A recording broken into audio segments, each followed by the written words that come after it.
Penerbangan US Air 1016 yang seharusnya tiba dalam beberapa menit lagi tiba-tiba saja jatuh dengan jarak sekitar 1 mil dari Bandara Charlotte. Pesawat itu bahkan jatuh di sebuah private residence. 37 orang penumpang di dalam pesawat itu dinyatakan meninggal dunia.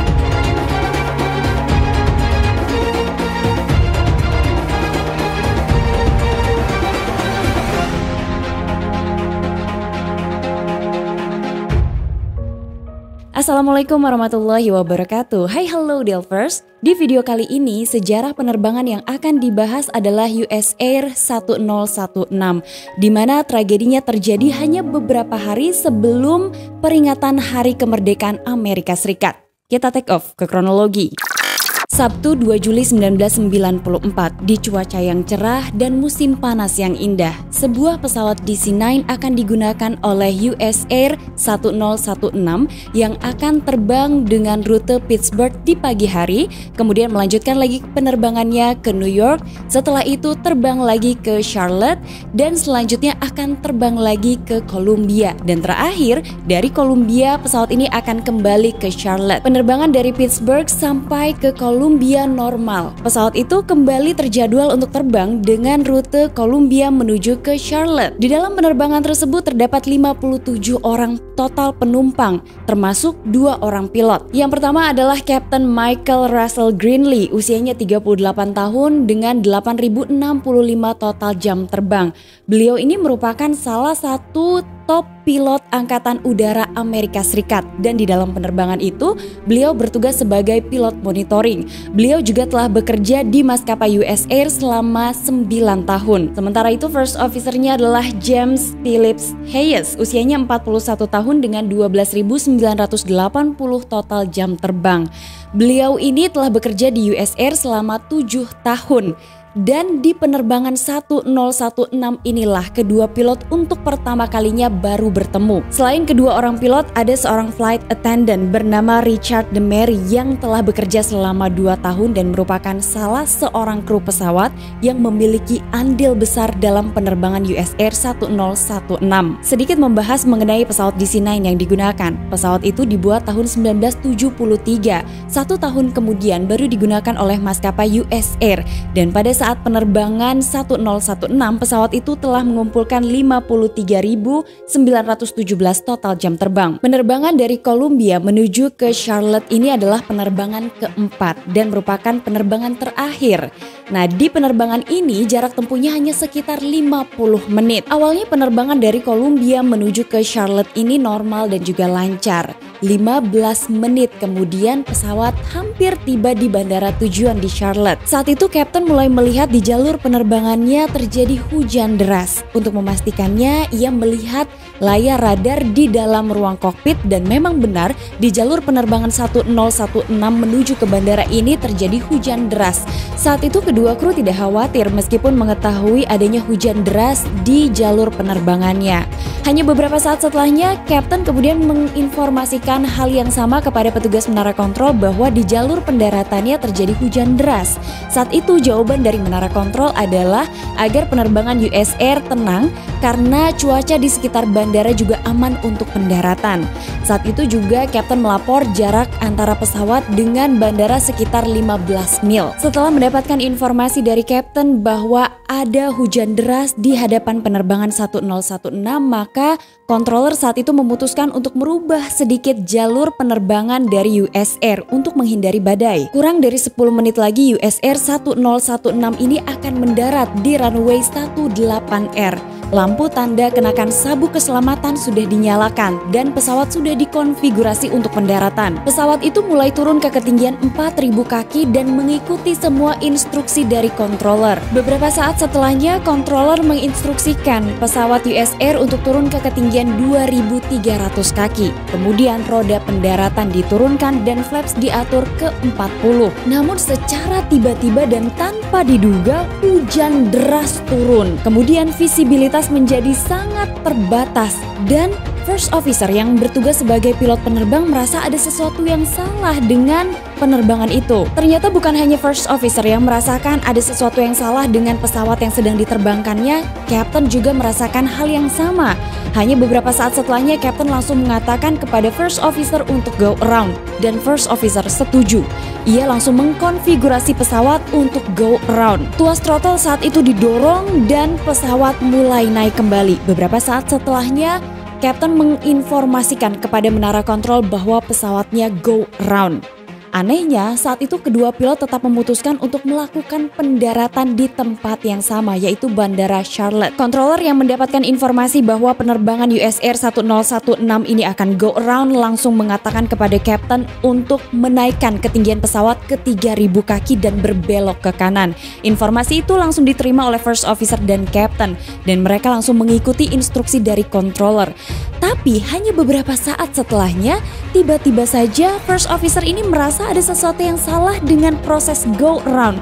Ia berpengalaman dengan beberapa kali upaya go around, tapi ia merasa saat itu upaya go aroundnya aneh. Pada saat kedua pilot ini fokus untuk go around, tiba-tiba saja bunyi peringatan GPWS terdengar. Hal itu menandakan pesawat justru sudah dekat jaraknya dengan daratan. Padahal kedua pilot ini mengkonfigurasi pesawat untuk go around dan naik ke ketinggian 3.000 kaki. Upaya go around yang sedang dilakukan oleh kedua pilot ini ternyata tidak membuahkan hasil. Pesawat itu tidak terbang kemana-mana. Meskipun throttle telah didorong maksimal, ternyata bunyi GPWS terdengar dan muncul peringatan stick shaker. Pesawat itu terus bergetar dengan sangat kuat dan para penumpang yang ada di kabin penumpang ini ketakutan. Mereka berteriak dan pesawat itu terus turun dengan sangat cepat hingga akhirnya jatuh menghantam tanah. Pesawat itu belum berhenti. Pesawat terus terseret cukup jauh hingga akhirnya bagian kokpit dari pesawat ini terlepas dan berhenti di tengah jalan, sementara bagian kabin penumpang atau badan pesawat ini masih terus terseret beberapa meter dan berhenti setelah menabrak sebuah bangunan. Penerbangan US Air 1016 yang seharusnya tiba dalam beberapa menit lagi tiba-tiba saja jatuh dengan jarak sekitar 1 mil dari Bandara Charlotte. Pesawat itu bahkan jatuh di sebuah private residence. 37 orang penumpang di dalam pesawat itu dinyatakan meninggal dunia. Flight attendant bernama Richard Demery ini sadar ketika pesawatnya mulai berhenti. Ia membuka matanya, kemudian ia dikagetkan setelah melihat kabin penumpang hancur. Bahkan beberapa penumpang dalam kondisi terluka parah. Dengan sangat cepat ia melepas sabuk keselamatan yang masih digunakannya dan ia menolong satu persatu penumpang yang terluka ini untuk keluar dari pesawat dan menjauhkan mereka dari pesawat yang baru saja jatuh tersebut. Di tempat lain, yaitu di ruang kokpit, First Officer yang sadar setelah pesawatnya berhenti langsung membuka matanya. Ia melihat ke arah kursi Captain, tapi ia tidak menemukan Captain berada di kursinya. Ia yang dalam kondisi luka-luka ini langsung mencari keberadaan Captain. Ternyata Captain ini terpental dari kursinya. Dengan susah payah, kedua pilot itu berusaha keluar dari ruang kokpit yang telah hancur. US Air 1016 jatuh pada pukul 18:43 malam waktu setempat. Setelah itu, senior investigator NTSB bernama Greg Faith memimpin investigasi tersebut. Tugasnya adalah untuk menyelidiki apa yang terjadi pada penerbangan tersebut. Keterangan dari pilot dan menara kontrol sama, yaitu mengenai kondisi cuaca buruk yang tiba-tiba saja ada pada saat pesawat US Air 1016 itu akan mendarat. Nah, setelah mengetahui informasi itu, maka investigator mulai mengeliminasi penyebab lain seperti rusaknya pesawat, malfunction, dan lain-lain. Keterangan dari controller dimintai oleh investigator NTSB. Saat itu keterangannya adalah cuaca normal dan juga aman sebelum pendaratan US Air 1016. Bahkan informasi yang didapat dari Buletin Layanan Cuaca Nasional menunjukkan data yang sama, yaitu sebelum pesawatnya mendarat semua normal, kondisi cuaca di bandara juga normal. Setelah mendapatkan informasi atau buletin dari Layanan Cuaca Nasional, kemudian petugas menara kontrol juga menanyakan kepada sebuah pesawat US Air yang baru saja mendarat di runway 18R hanya sekitar 4 menit sebelum US Air 1016, dan jawaban dari pilotnya adalah kondisi cuaca aman. Berbekal informasi itu, maka dengan sangat yakin petugas menara kontrol juga mengatakan hal yang sama kepada penerbangan US Air 1016 bahwa kondisi cuaca di sekitar bandara aman untuk pendaratan. Setelah mengetahui keterangan tersebut, kemudian yang diteliti atau diselidiki oleh NTSB adalah data dari Badan Cuaca Nasional. Nah, pada pukul 18.36, informasi yang disampaikan benar bahwa saat itu memang cuaca aman dan kondisi pendaratan juga akan aman di bandara. Tapi kemudian ada informasi susulan yang datang ke menara kontrol, tapi informasi itu terlambat selama 2 menit. Sehingga kemudian petugas menara kontrol tidak lengkap memberikan informasi pada penerbangan 1016. Sehingga saat itu kedua pilot dari US Air 1016 tiba-tiba kaget karena cuacanya berubah dengan sangat drastis. Meskipun data yang disampaikan oleh Badan Cuaca Nasional ini terlambat, tapi seharusnya hujan deras tidak membuat pesawat DC-9 itu jatuh hingga mengalami kecelakaan. NTSB mencoba mengungkap data FDR. Dari data FDR, NTSB menemukan adanya hal yang aneh ketika pesawat itu go around, tapi justru kecepatan pesawatnya fluktuatif, naik turun. Ini menurut NTSB aneh. Nah, NTSB saat itu menduga fluktuatifnya kecepatan pesawat ini disebabkan karena adanya wind shear. Nah, untuk menemukan jawaban atas data-data yang aneh dari FDR penerbangan US Air 1016, maka NTSB membawa data-data itu dan meminta bantuan kepada NASA untuk membuktikan apa yang sebenarnya terjadi pada saat proses pendaratan US Air 1016. Karena dugaan mereka adalah terjadi wind shear di jalur pendaratan. Setelah mendapatkan data dari NTSB, NASA justru memiliki kesimpulan lain bahwa pada saat pesawat US Air akan mendarat justru terjadi microburst. Setelah diketahui adanya microburst di jalur pendaratan US Air, maka yang perlu diketahui oleh NTSB adalah apakah pilotnya mengetahui dan apa yang dilakukan oleh pilot setelah mengetahui adanya microburst. NTSB juga cukup yakin bahwa kedua pilot ini dilatih untuk menghadapi microburst dan melaluinya dengan aman. Setelahnya, NTSB mengumpulkan materi pelatihan pilot. Ada 2 hal yang harus dilakukan pilot ketika pesawatnya menghadapi microburst. Yang pertama adalah menerapkan power firewall, dan yang kedua adalah mengangkat hidung pesawat seolah-olah pesawat itu akan mendaki. Tim investigasi NTSB ini beralih pada data CVR. Dari data CVR itu, investigator mendengar bahwa kapten dan first officer-nya mengetahui adanya wind shear atau kemungkinan wind shear dan juga microburst, dan kedua pilot ini cukup yakin bisa melewatinya dengan aman. Terlebih lagi ada pernyataan dari controller yang mengatakan bahwa kondisi cuaca tetap aman untuk pendaratan. Dari data CVR juga NTSB mengetahui bahwa kedua pilot ini mengikuti prosedur yang seharusnya, menambah power dari pesawat dan mengangkat hidung pesawat. Tapi ternyata rekaman CVR ini justru menjadi bukti kapten mengatakan untuk menurunkan hidung pesawat. Investigator terus mengulang rekaman itu dan dengan yakin investigator mengambil kesimpulan bahwa di akhir-akhir penerbangannya kapten menginstruksikan first officer untuk terus menurunkan hidung pesawatnya. Hal ini tentu bertentangan dengan prosedur yang seharusnya. Setelah mendengarkan rekaman CVR, maka investigator meminta keterangan dari first officer dan juga kapten mengenai keputusan menurunkan hidung pesawat. Namun keterangan dari first officer dan kapten justru lebih aneh lagi. First officer mengatakan bahwa ia tidak mendengar kaptennya menginstruksikan agar menurunkan hidung pesawat, dan dalam keterangannya kapten juga mengatakan ia tidak menginstruksikan untuk menurunkan hidung pesawat. Sampai-sampai NTSB memperdengarkan rekaman CVR kepada 2 pilot ini untuk lebih meyakinkan mereka bahwa kapten menginstruksikan hidung pesawat untuk diturunkan. Setelah mendengarkan rekaman CVR itu, kedua pilot terlihat bingung.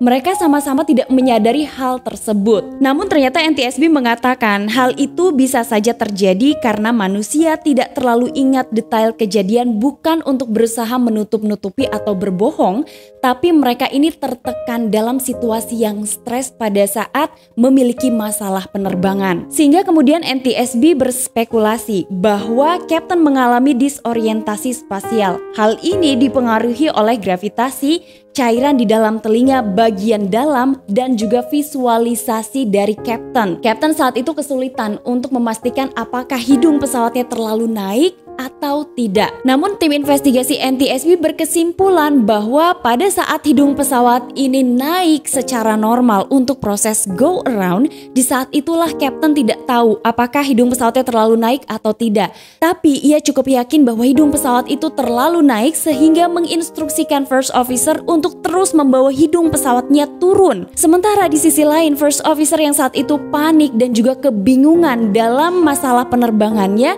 diduga tanpa sadar sadar mengikuti instruksi dari kapten. Hingga kemudian pesawat akhirnya terus jatuh dengan cepat karena sensasi yang dirasakan oleh tubuh kapten akibat disorientasi spasial yang dialami. Setelah tragedi kecelakaan yang dialami oleh US Air 1016, maka NTSB menyimpulkan bahwa kecelakaan itu disebabkan oleh keputusan awak pesawat atau kru untuk melakukan pendekatan ke daerah di mana microburst terjadi. Kemudian kegagalan dari kedua pilot untuk mengenali terjadinya wind shear dan juga microburst. Dan kemudian kurangnya informasi mengenai kondisi cuaca yang disampaikan oleh petugas menara kontrol.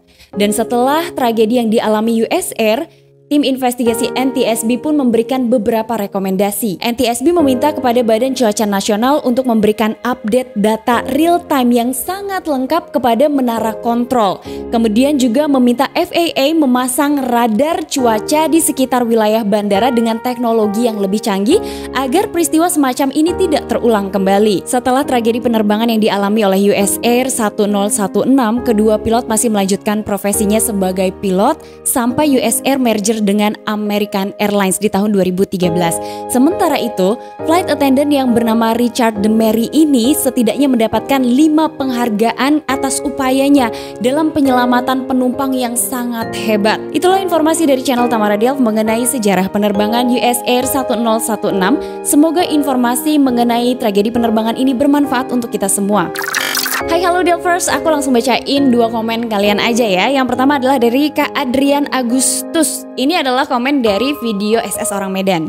Yang terbang di udara ketika ada musibah jatuh ke laut masih bisa dicari penyebabnya. Tetapi yang sedang berlayar di laut ketika ada musibah, mengapa rasanya kayak sulit untuk dicari penyebabnya? Sempat terbayang sebegitu banyaknya jiwa-jiwa yang tersesat bahkan hilang di dasar lautan. Doa terbaik bagi jiwa-jiwa yang telah berpulang dalam keadaan musibah apapun, semoga segera mendapat ketenangan di alam sana dan mendapat tempat terbaik di sisi Tuhan. Makasih Teh Tamara buat video-videonya keren-keren. Amin, terima kasih. Dan yang kedua adalah dari Kak Muhammad Ariel Official. Assalamualaikum warahmatullahi wabarakatuh. Waalaikumsalam. Wah, kok gambarnya bagus banget, pokoknya mah kakak Anupang the best deh. Semoga kakak sehat selalu dan Ariel juga nitip salamnya buat kakak Fitri. Nanti aku salamin ke Kak Fitri ya. Terima kasih untuk kalian yang sudah komen di video aku, dan terima kasih juga untuk kalian yang sudah nonton hari ini. Jangan lupa di subscribe, dinyalain lonceng notifikasinya, dan sampai ketemu di episode selanjutnya. Assalamualaikum warahmatullahi wabarakatuh. Bye bye.